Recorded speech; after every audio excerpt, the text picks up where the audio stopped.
creating the inspiration package, what's that like? Well, I think that should be off the topic. We don't talk about that. that is kind of a topic we don't talk about. Okay. The inspiration package, because it's the thing the surprise. It's the surprise. Do you have a method for that, or can you answer that, or not? Not really. I'll take the fifth on it. Okay, that's totally fine. Because I know, especially when you're making something, you look at it, and Chris, you're using this as an example the first couple of years of following that to a T. And every year, this year, you guys want to say what the inspiration package was for this year? This image is a central inspiration for each film. It must be shown once in its original form, once in an altered form, and it must appear in 2 pivotal scenes at noon and midnight. No words may be shown or spoken in the first full minute of film. Then, the word Mesopotamia must be spoken in 2 scenes by 2 different characters. Finally, if a film chooses to use a firearm, then it may use only one, which may be fired only once. So what was that like? Well, I mean, you might be able to say that it was a nightmare, but... He can't say that. You can't say that. So if you remember from our earlier conversation last time, I actually said that our goal was to use as little dialogue as possible. So it kind of fit right in with what we wanted to do, so it really wasn't, no offense, wasn't really challenging. No, that's clear. The challenge was the deadline. That was it. We failed. It was an awesome film. Well, thank you. It was. An awesome light film. So now working in the photo, what was that like? Because it kind of played along with what you and Paul were talking about, getting photos, like using that as an inspiration. So I was interested to hear what you guys were coming up with and see that on screen. Well, Paul has actually kind of taken an interest in film photography recently, so he actually has a film camera, and we kind of used that as a prop, and we kind of took a few liberties with the altered form of the picture. It actually ended up being like a pre-conceptualized version of the photo, or it was when it was being taken. It was kind of what we were trying to do, but then I mean, pretty simple after that.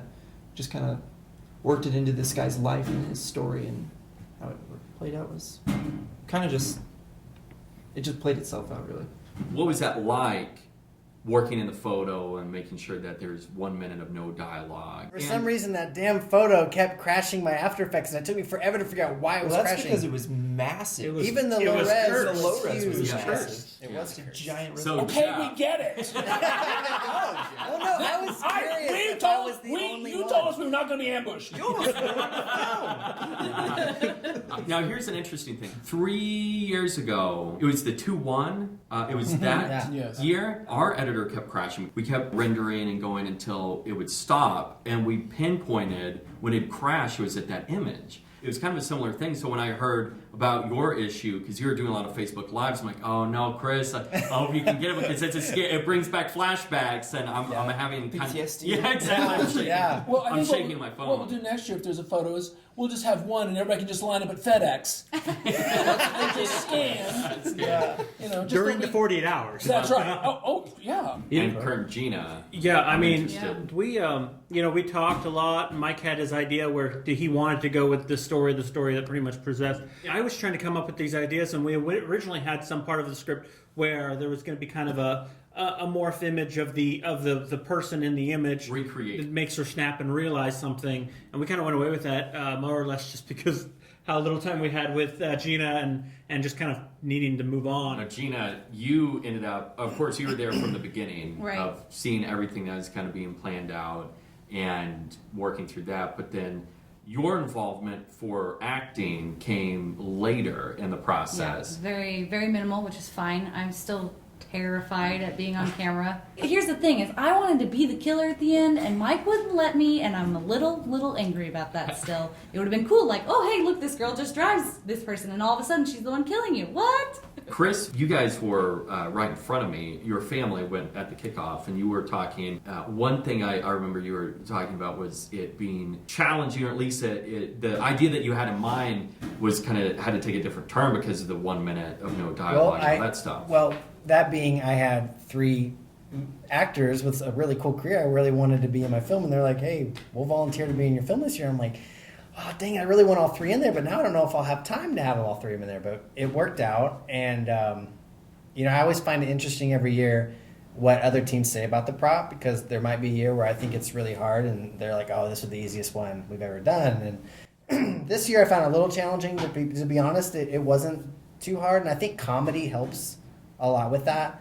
And so the people who can do dramas and serious films, I applaud you guys. You guys do a great job with some of that stuff, because like Mesopotamia, I mean, it's easy to make that funny in a comedy, but it's hard to make that like natural. Like someone made the mesothelioma joke or something. That was me. I think so. Kind of like Lexi's film, they did the one with the guy on the Alone. island. Yeah, Alone. So the first minute was just, first I was like, dang it, I've got this cast, and I'm only going to have 4 minutes with them. And so, but I just said, okay, I'm going to have Stuart in the TV, Aaron can do a quick commercial, and then Michael Ray Bauer, I still want him to be a villain, because I think he would just be great. And I know that Michael Ray Bauer has a green screen at his house, so I asked him, can you use your green screen and all this stuff, and so it just worked out good. But the 1 minute kind of like scared me, but it really worked out because it was a good setup shot. How the image, we used the image this year as like it was hypnotizing, it's what the bad guy was using to take over the parents and it was the Halloween community. 3. Yeah, it's Kind of like Halloween 3, yeah. And they live style, yeah. Right, and you know me, like I've kind of got a little niche over the years. I've learned from the audience what they like, and I kind of do this thing with 80s films, if you haven't noticed yet. And so I kind of take like a little bit of everything from the 80s and try to put it into my film, because I think everybody kind of likes that. It's colorful and funny, and kind of takes you back to when you were a kid. But as for the image, besides it crashing my computer, I didn't think it was that much of a challenge. And then I think, what was it? So the TV, it flashed, and then we showed it in the sky when the villain came. You can kind of see it flash a little bit up there. Missed that. But it was, I think a We'll lot have of to go people back and are look. And that was your Yeah, altered no. version. Whenever was I altered. went back, first time I didn't changed see it, right. but it was like in between the lightning strikes. Yeah, there's one scene. It's pink and it's kind of distorted. Maybe I and you saw can it, see the yeah. corner of it real big, and then you see and then his head's kind of with the head. That was kind of the idea. And then you'll see when he laughs, he goes ha ha, and then the lightning goes. It flashes in the background too. Photograph that one of the previous filmmakers, Nathan Malorco, found at my mother's house, and he loves film. I mean, literally That was film. real. That was yeah. a real negative. Yeah, that was a real negative. But what it's a kind of negative they don't make anymore, the size, and it wasn't an individual. Huge kind. I see why you're nothing. Nothing. It's like, yeah, force. Nothing comes in force. And then I have to do 6. Anyway, but there's time, right? I can do 6. Anyway, that's not what we're talking about. And so he developed these slides, and we were looking at all of them, and most of them were just ordinary people standing in front of their car, but this one was weird. And obviously something had happened to it on the edge over the years. And one of the things with the inspiration package I think we can't talk about is we're thinking about it all year long. I think that's fair to say. Taking a fifth on that. Okay, so that was a real photograph. That was our grandmother, and we don't know where. Mother's looked at the picture and she said, "I don't know where that is." And my mother's a fashion plate. She's like, "Couldn't you get a better picture of your grandmother?" Like, Mother, that's not the point. That's awesome. And that was the fun part about the whole film, so it's because almost everybody was like, oh, great, how did that work? Who shot this photo? Half thought it was a man and half thought it was a woman. Yeah. Well, what's funny is I actually recognized the photo because I follow him on Instagram, and I liked that photo like a few weeks before. And I'm like, holy cow, this thing's good. That's awesome. So. Well, like 2 years ago, you guys did the little pieces that defined 10, Yes. year 10, Oh, yeah. and everybody was supposed to Align it. align it so that would show 10. Of course, you had to reflect it. Yeah. And we tried 50 different tries, and then I don't even know if we ever found it at all. Joe You figured were it the out in first 15 person. minutes. Was You it won a like prize. It's actually 7 if we're gonna throw numbers out there. Oh yeah, we are going to. And you weren't late. You were first. Yeah, you We were were not first. late that day. We were first. Jaw designed that. He designed those pieces. We were in Paris at the time, and he designed those sections. And then a friend here who has a company that uses, sprays of water that is like a knife, cut those out for us. That's cool. Hundreds of them. So I thought maybe it was a 3D printer or something. Yeah, I really like that. Kinda Maybe I is. should do riddles again. I'm just saying. Well, now that you said that, we I mean, he can't. doesn't have to be like. Can we talk about something else, please? Like North Korea or something, anything.